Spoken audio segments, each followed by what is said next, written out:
As I talk to you now and give my tribute, I do so with sadness, but my biggest wish is to reflect the sort of character my dad was. He was such a bright man, not only of mind but also of spirit. He radiated energy and charisma, and this infiltrated throughout our childhood and in turn into the lives of our children. With him came a strong sense of tradition and etiquette, but also of fun, laughter, silliness, jokes, and of course all of his remarkable stories, of which I think we all knew off by heart. But he was a fascinating man. Dad had a strong sense of adventure, and this we got in bucketfuls as children. With holidays, we holidayed in this country. You must get to know your own country first, he would say, as we protested to him about ever going abroad just like all our friends were. All the places we went to though, and the things we saw. We climbed Snowdonia the hard way, as our badge said, that we bought once up the top. I am sure we must have packed a Mars bar or two for the trek to the top, a compulsory component of any trip Dad ever took us on. When I was 16, we got our first taster of a foreign family holiday. This involved packing the car up full to the brim and driving to Italy in a Nissan Micra. Of course, as we backed out of the drive, the catchphrase from Dad came, "Have you got the tin opener?" I was proud to take the role of the navigator, though not so when we entered the most almighty thunderstorm I have ever seen in my life, and I think Dad still insisted on pressing on until we got a punctured tyre.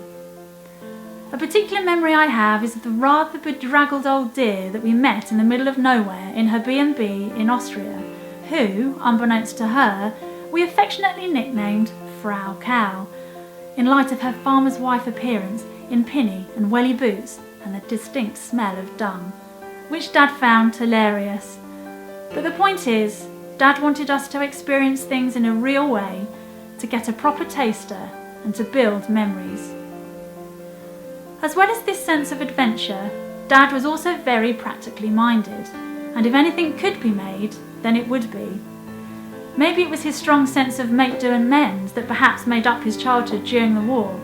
He recounted many times such stories as him having 2 pairs of pyjamas made for him by his grandmother from parachute material that his uncle had sourced, who was in charge of the RAF's fabric department and had managed to get some offcuts off.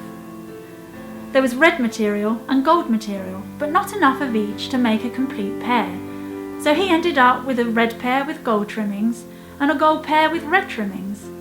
In much the same way, he would make things around the home. He completely wired the house, did all the plumbing and heating system himself, and when getting rabbits, he made them a long run to attach to their hutch. He also made all of our bedroom furniture, from wardrobes to bedside tables to storage units, and he even painted murals on our bedroom walls, so it was always this sense of giving everything a personal touch. Another memory I have is when I was around the age to be wanting to drink tea, maybe 10 or 12.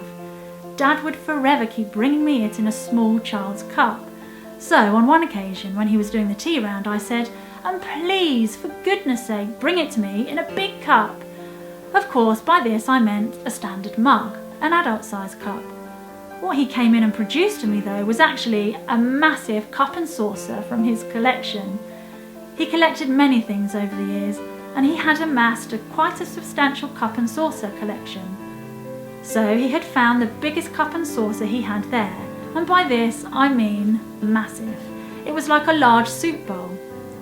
When I glared at him in my pre-teen sort of a way, he cracked up and said, "What? You said big cup, didn't you?" During my schooling, he always took an active role, whether that's seriously or to have a good laugh. As a young child, perhaps I was 6 or 7, as part of sports day, we were required to bring in 4 or 5 items to dress in as part of a race. Well, all the other children were sent in with their own hats, scarves, gloves and wellies. Not me. On the day we had to run, put on a piece, run a bit more, put on the next piece, and when I got to the final piece, the wellies, I was confronted by my dad's wellies, which came up to my thighs.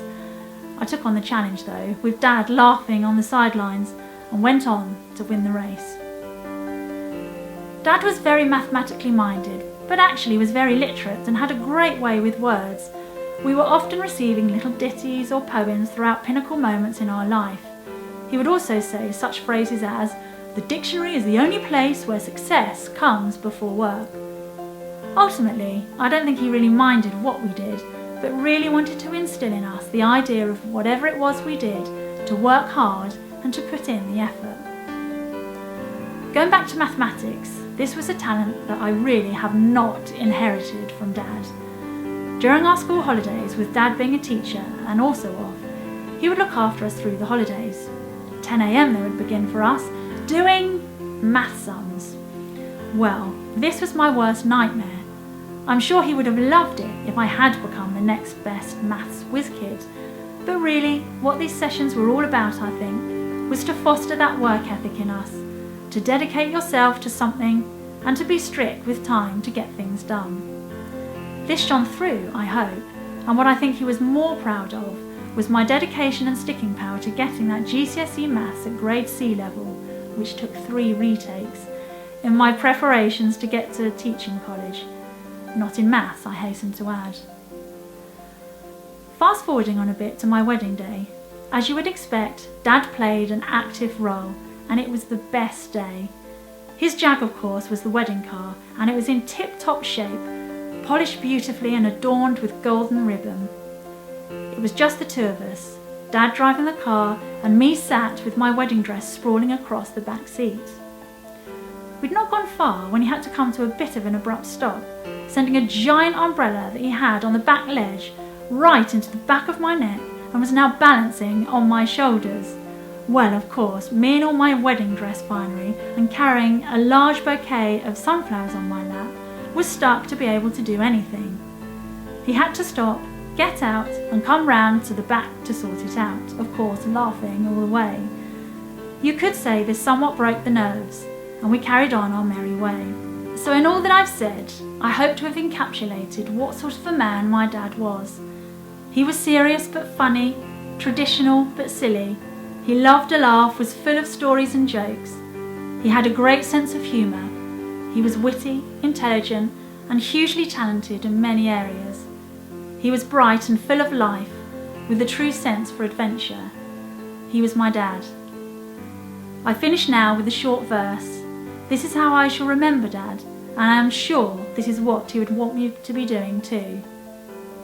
Don't remember me with sadness, don't remember me with tears. Remember all the laughter we've shared throughout the years.